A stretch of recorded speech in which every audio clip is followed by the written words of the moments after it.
Friends, we're back. It's becoming interesting. Let's go to the next question and see how two of the variables are missing. If you look at the previous example, you have y equals to 11 minus 2x minus 2x squared. The values of a and b, c, they are all available. Look at the situation. We are in the a is missing, b is missing, but you can see c. Meaning you have a, b absent, but you have c available. Now the guy gave you a particular table. So he says you use this table and figure out the values of a and b. I know you can plot the graph. That's by now I know that you can be able to plot this graph. So the most important part of this question is how to find the values of a and b. And if you have been in my previous lecture, you must be able to know how to plot a graph by now. So I'm going to move a bit from this first one and go to the second one, which is finding the values of a and b. So now when you have an unknown like this, you have to use the table to evaluate. So you're using the table to find a value. So you can go to the table and take two values. Now when x was equals to minus 2 here, y is equals to 19. In this first set, you can take any two. Now I can go to another one, say x equals to minus 1, then y must be equals to 9. So I've taken two sets here. You can take any two sets. Yeah, apart from the 0, because if you substitute 0 for x here, the a will vanish, so you can't see the a. So what you do is you can jump the 0 and go to, and you take any two pair over there. So I'm taking the first two right in front of me. So I put back my equation. My equation is x squared plus bx plus 3. So now it's telling you that anywhere you see y, you substitute 19. And when you see x, you substitute minus 2. So there b into minus 2 plus 3. So 19 is equals to, this is 4a, if you like, this is 2b plus 3. So this is 16 as equals to 4a minus 2b. Now I've got first equation 1. So how I got the 16, I transpose this guy over there. So 19 minus 3 is 16. So I've got the first equation. I come back here, do the same thing for this. This is ax squared plus bx plus 3. So now when y is 9, x is minus 1. Minus 1 squared plus b into minus 1 plus 3. Now I have 9 is equals to, this is a, this is b, this is 3. So I transpose, I have 6 is equals to a minus b. So now I have that. This is equation 2. I got it. I move this 3 to come here. That is 9 minus 3, I gave it a 6. So I solve the two equations simultaneously. So you can come and solve them simultaneously up here. You have, let's say, 4a minus 2b is equals to 16. And you have a minus b is equals to 6. Now you want to eliminate the b. You may like to, you can eliminate anyone there. So you can multiply here by 1 and you have multiply here by 2. That is, I'm taking the coefficient of this guy and multiply by that. Coefficient of this guy and multiply by that. So I clear that. I have 4a minus 2b is equals to 16. 1 times anything is the same thing. So this is 2a, if you like, minus 2b is equals to 12. So I've transformed this equation back such that I'll have the coefficients of the same. When the signs are the same, in junior school, the teacher said, when the signs are the same, we do what? We subtract. So when I subtract, I have 2a.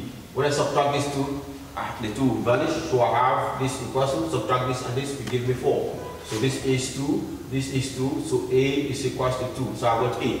And simultaneously, when you find one variable, you use that to substitute in one of the equations. So I'm going to substitute in this equation. I've substituted this equation to have the b. So here, a is 2, this minus b is 6. So this minus b is equals to 6 minus 2. So I have minus b is equals to 4. So b is equals to minus 4. So now I've got a, I've got b. So I can come back and write my equation. So a is 2, so that is 2x squared. Now b is a minus, so I bring that minus 4x, then plus 3.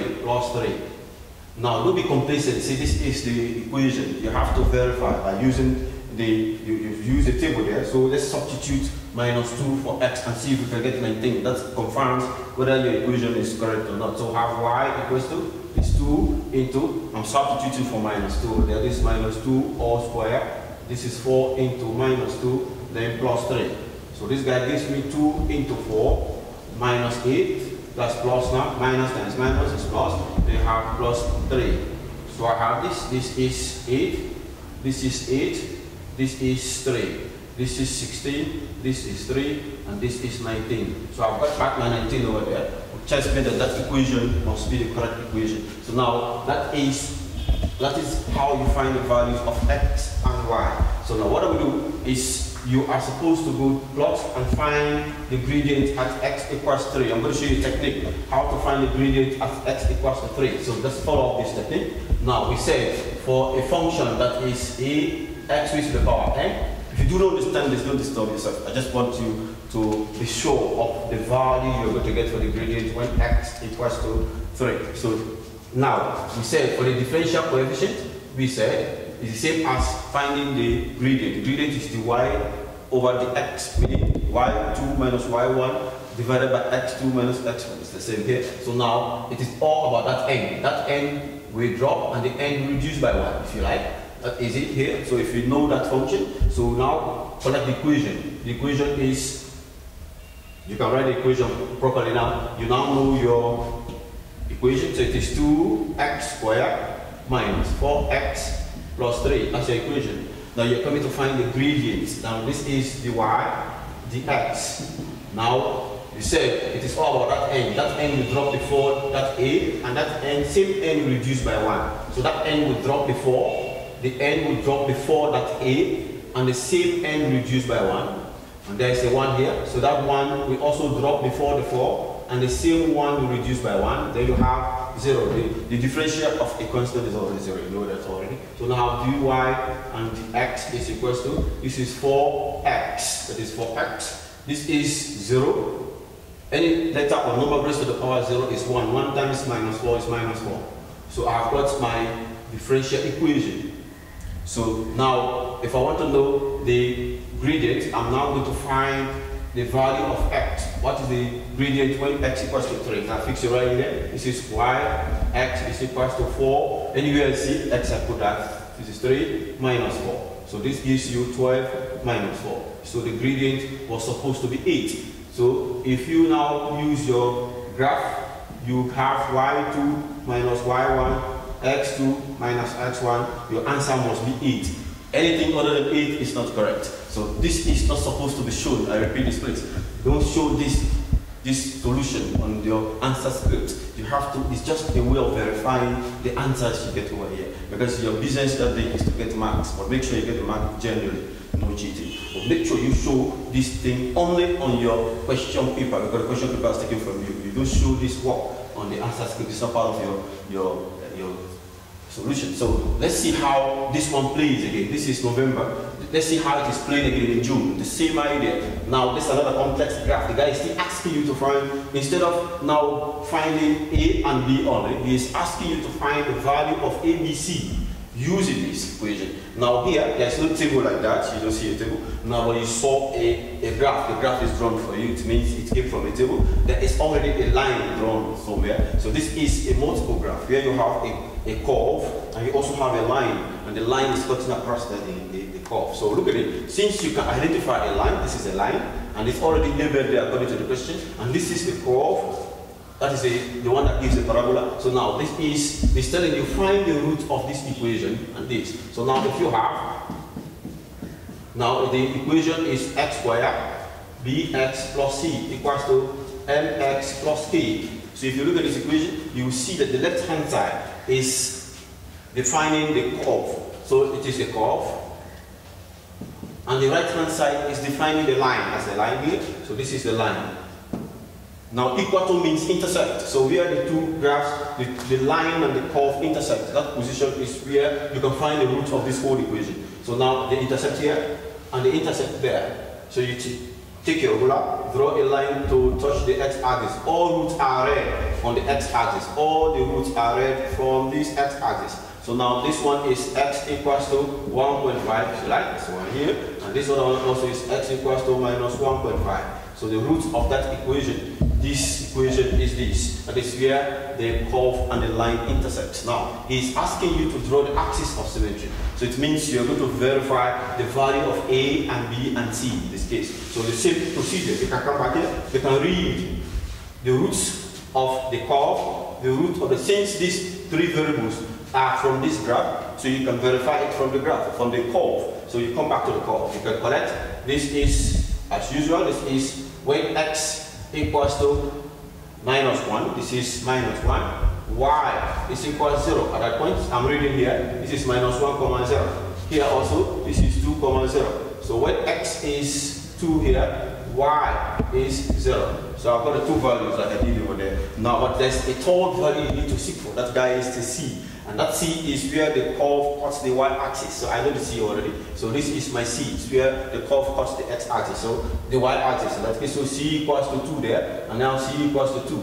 So I'll come and copy and paste what I did over there just now. So how y is equals to ax squared plus bx plus c. If you like, you just substitute when y is 0. A into x is -1 is -1 all square plus b into -1 then plus 2. If you like, you can transpose because of spatial movement. This is -2 is equals to a minus b. So I keep this. This is equation 1.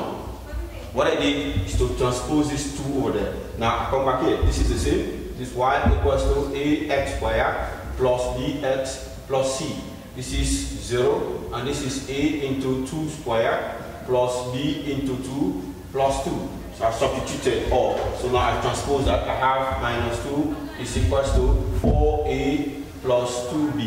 So I've got the second equation. So I solve this one simultaneously like I did over there. So you can get the values of a and b. So now you are able to discover the value of a and b and c. So when you get the value of a and b and c, so you can come and use your equation for the axis of symmetry. Let's see. It says -b is equals to 2a. So since you know b, you know a, so you can evaluate the axis of symmetry, meaning you can draw the axis of symmetry. That is the line that divides the curve into equal halves, since you know the value of a and b. So I expect you to be able to evaluate the value of a and b here using the simultaneous equation procedure. So I think you can do that. So with all of this, you have seen the different types of graph now. Remember, the first type of graph I gave you, all the constants were available, and the second type I gave you, 2 of the constants were missing, and the third one I gave you, all 3 of them are missing, and not only that, it's compounded with another line, meaning that the graph is being combined with a line graph also. So it's a multiple graph. You have a curve and a line interacting all together. So that's the kind of graph you look at. So watch, there are other ways you can ask you these questions. Like, for instance, if I want to practicalize this, you know, sometimes you say math is abstract, but in some cases we can practicalize it. I'm going to bring another question where you have math applicable. That is, we're not going to put x value or y value. We are going to put them in terms of physical quantities. We are going to see how that x, how the distance of a particular mobility changes as time goes on, how the displacement changes with time. So you see how mass is applicable here. It is when I substitute x inside the y value, the y change. So you can see the move when x was -2, y was 19, x is -1, y is 9. So it's telling you that as I'm changing x, y also is changing. So we can look at 2 physical quantities in nature, like how the time moves as we are covering a particular distance. Let's say you're moving from Brigama to here. What if you start off from 2 o'clock? What happened? Where will be my position when I am 10 after 2? What will be the position when I'm 12 after 2? Like that. So that is what I'm going to transform. I'm going to transform math into life. You see it live. Like it is not only abstract, it's something that's applicable. And it's a question that was drawn some years back. I'll bring that question for you. So that will lead us to the next lecture. Just follow. I hope guys you understand what I'm saying. Thank you. Yes, friends, we're back again. As I was giving you an example of the application of math. Now, math is considered as being abstract, but sometimes physics and other science subjects will be able to interpret their programs based upon the mathematical language. So see how this question is trying to apply math. See, an object is thrown vertically upwards, meaning if I throw this up, now as it is going up from, let's say from the top of a cliff, let's say I was on the cliff, a cliff is a high elevation. If I stand there and throw something, like you are up a story building, you throw a stone, it says that above sea level, that position must be above sea level already. So you look at how the displacement, meaning the distance the stone is going to fall with respect to how time changes. It's just the same as how x was changing as y, as how y was changing as x was changing. It's the same here. So here you see how the position of the stone changes as the time is going to change. The time will change from 0 seconds going to 0.5, 1, so the time is changing. As time is changing, so you discover that the position of the stone will also change, and it is given by this expression. So it's also a quadratic equation. You can look at it here. This is the ax squared plus bx plus c. So sometimes you can apply math, see how it is applicable in life. So check this question out. So it's the same procedure. This is just changing the position of x and y. So what you did for y by substituting x value into the equation is the same you're doing here. Let's see how he got a 5. So you have y is equals to minus 16 into, let's say here, 105. Let me check this one here. So this, okay, 0 for that matter. This is 0. I put 0 here. Then plus 64 into 0 plus 5. It means that any way I see t in this equation, I put 0. So that is what he did here. He has y is equals to, this is 0 times anything is 0, plus 0 times anything is 0, then plus 5. So it is y equals to 5. So this 5 came because of the substitution. So the same procedure as you are substituting x to get y is the same thing you did, you are going to do to also fill in this graph. So let's assume these figures are correct. So now I'm trying to draw, the same question will come. Say, okay, now draw the equation, draw the graph of this. So you can see that you don't have x variables here, because time is a scalar, time is non-negative. So here we'll have when x is 0, when t is 0, in this case it's taking the x-axis is now the t-axis. So when t is 0, y was 5. So you can see this is 15, let's say 15, this is 10, this is 5. So when it's 0, that is 5.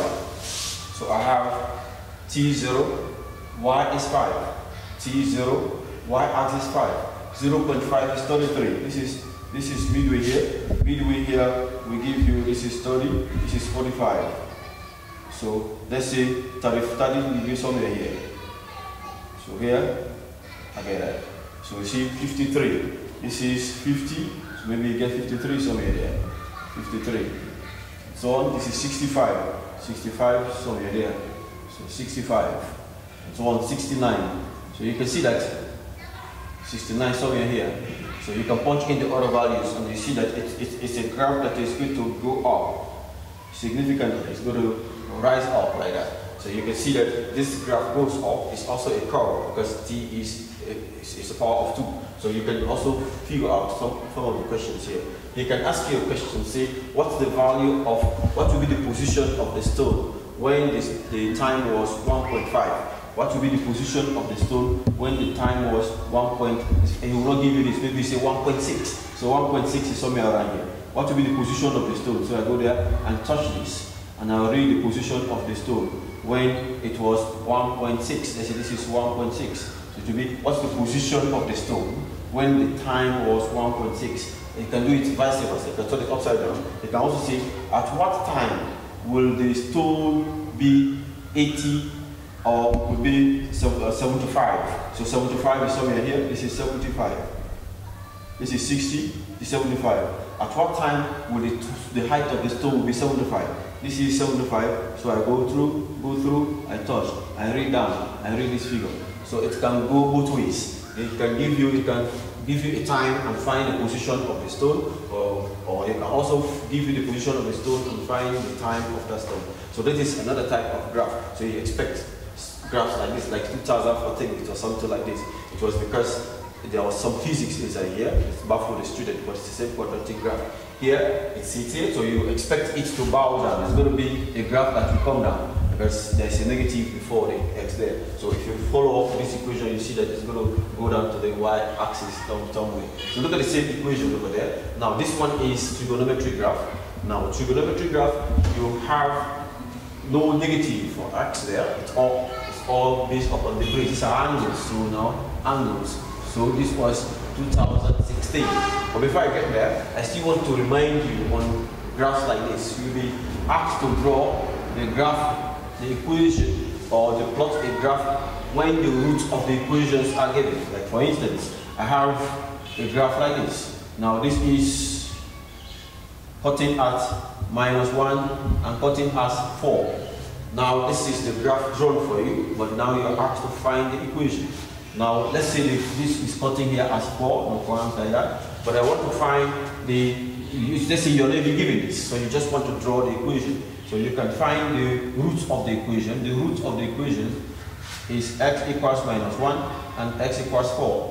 So you can form equations from their roots. You know that formula already. Form an equation from the root, that is x squared minus sum of roots x plus product of root all equals 0. So you can also form the equation from their roots. Let's say these are the roots. So our equation is going to be x squared. The sum of the root means you add the roots. So this is -1 plus 4. Now x, product of root means you multiply them. So this is going to give us -4. This is 0. So now it is x squared minus, this is 3, x, then -4, all equals 0. So what I did here is this minus this equals this. So x squared minus 3x minus 4 equals 0. So I can now use this and plot or copy and complete the table. So sometimes you will be given just the sketch, or sometimes you just say construct or draw a graph of an equation whose roots are, then they give you the roots. If the roots are given, you use this formula, how to form an equation from the roots. You can write this is x squared minus sum of roots. SOR means sum of roots x plus product of root equals 0. So you put in the roots. The roots are -1 and 4 in this my graph. So I now add the 2, I got 3. Then I multiply the 2, I got that. So you'll be able to get this equation. And from this equation, you now copy and complete the table. It's another way of figuring out that stuff over there. So check. This is trigonometry graph, 2016 November question. Now you see that they said you were supposed to copy and complete the table using to correct to 1 decimal place. So you can see that all of them are written to 1 decimal places here. So what I did is I have already copied the table for you, but it will not be like this. In the exam, you see some of them will be missing. Like this will be missing, this will be missing, and this will be missing, and somehow. So some of them will be missing. But because of time, that's why I just gave you all of this. So when you are going to study, you make sure you use your own calculator and figure out the correct values. So I've helped you to simplify it for you somehow. So now, let's say that is the table. We have already completed the table. Based upon that, we have completed the table. So it's 360. So now it's from 0 to 360. That's the middle of this equation. Now you have already completed the equation, the table. So you want to plot the graph. Let's say you want to plot the graph. The plotting is 0 is 2. So now here, 0, 2, plot that stuff. Now we'll have 30 is 3.2. The 30, let's say 3.2. This is 4. So this is 3.2 somewhere there. That is 30, 3.2. And you have 3.6, 3.6, 3.5 in the middle, 3.6 somewhere here. This is 3.6. And you have 3. 3 come back to 3. This is 3. 90 is 3. And 1.6, this is 1.6 somewhere here. 1.6 is 120. 1.6. Then minus 0.2. Minus 0.2. This is minus 0.5. So minus 0.2 will be somewhere here. So let me put 150 somewhere here. Minus 0.2 is here. So we'll have minus 2. So minus 2 goes down. Minus 2. 180 is minus 2. Here. And minus 3.2. Minus 3.2 somewhere here. Minus 3.2 is 110. 210 is minus 3.2. 240 is minus 3.6. 240, 3.6, 3.6. This is minus 4. Let's say 3.6. Here you have 270. 270 is minus 3. 270 minus 3. 270 minus 3. 270 minus 3 here. So you have that. 300 is minus 1.6. Minus 1.6. 300. This is minus 1.6. 300 here.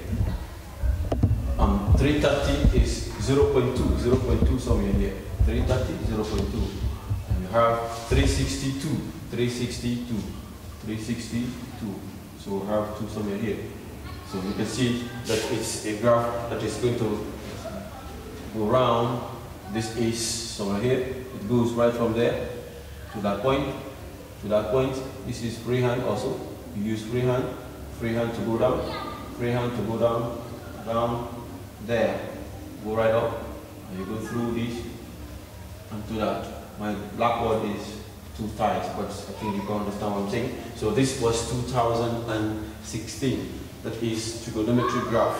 the trigonometry graph. Now he's telling you from that graph, what you do, you try and find the solution or the roots of this equation. So solve means to find the roots. So now we said that if I compare this is the equation 3 sine x plus 2 cos x equals y. So the left hand side are all equal. So y is equals to 0. It's telling you that the value of this graph when y equals to 0, that is where it is crossing the x-axis, because this point is where y equals 0. So y equals 0, it is touching here, maybe somewhere at x equals to, let's say x equals to 149 or something. This is 149 now, and this other one here, somewhere there, this is 330, before 330, maybe 325, this is 325. So let's say that these figures are not too perfect because I'm not using graph people, you understand? And so now this is how you get a graph. It is telling you when the difference between the equation that is the parent equation and the equation given is only the 0. That is the 0. Where y is situated, that's why you have the 0. That's telling you find the root of the equation. So now to check this other one. This other one too. Another procedure. You have y equals to, you come here. Is 3 sine x plus 2 cos x. Now if you compare with this equation, you will now have something like, you have plus, this is 2 plus 2 cos x plus 3, 2, let me just move them as they are coming, so I put them in order. This one is 3 sine x plus, this other one is 2 cos x, all equals to 0. If I compare these two equations, you can see, if I compare them, you can see that they have this in common, they have this in common. So the guy that is different is this. So there's a difference here. So what is the subtraction? So let me see what I can do. So I will subtract the two equations. So if I subtract this part, so I'll find out that the difference there is going to be the 2. So it is going to be y at this part. So if I subtract the 2, I'll get it. This is the same as this. This whole equation is y, if you like. See them there. So I can have 0 is equals to 2 plus y. So you can compare it because this equation is y, this is y. So now if you want to make y the subject of the formula, you now have y equals to minus 2. So now, if I find the value of y, I can come and look for the y-axis where y equals to 2 minus 2. So I draw, I go, touch the graph until it goes right down there. So where it is touching, I go up and read, and go up and read. So that is minus y equals to minus 2. I locate it there on the y-axis where y equals minus 2. I draw a straight line to cut the curve. When it cut the curve, the two places where it's cutting the curve, I read this to go right up there, this to go right up. I read this number, where this arrow is touching, where this other arrow is touching. That's how you get the root of that equation. So now that is for trigonometry graph. Trigonometry graph, you can as well use calculator, but you have to be mindful. Some calculators, if you have a negative here, the memory of the calculator is set to obey odd bands. So if you have a negative here, you have to be careful. You have to evaluate this thing separately first. Evaluate separately, then you now use your calculator. You could just use the calculator direct because calculator's memory is set to obey odd bands. So I'm just trying to avoid mistakes. If you see a negative here, you have to be careful how you use your calculator to punch in. You know, I've told you to use calculator to punch in these figures, no problem. But when you see a negative there, you have to be careful because if you have a variable before, a constant before this number, it means you are going to multiply. You cannot multiply, you cannot subtract. Now you multiply or you subtract s, then you come and multiply again. No, you are subtracted, then you come to multiply. Now the memory of the calculator is set to obey this. So it's going to give you a figure, and that figure is not correct because you are supposed to obey the board mass. So what you do there is when you have a negative, you have to punch the calculator separately and get this answer, keep it. You get this other answer, you keep it, then you subtract it. That's how you get the correct answer. So now for summary sake, I want to give you an idea of how to solve this. You know, on that day, you have to be fast enough to do all of this. You know, the questions are loaded, so you have to ensure that you are fast to solve the question in 15 minutes. It's all 15 minutes. The question is for 15 minutes. So you can see some of the questions I've answered here. I've given you a lot of compounded questions, but I expect you that day to be able to speed up and use your time to solve the problem in 15 minutes at least. So now that is the summary for you.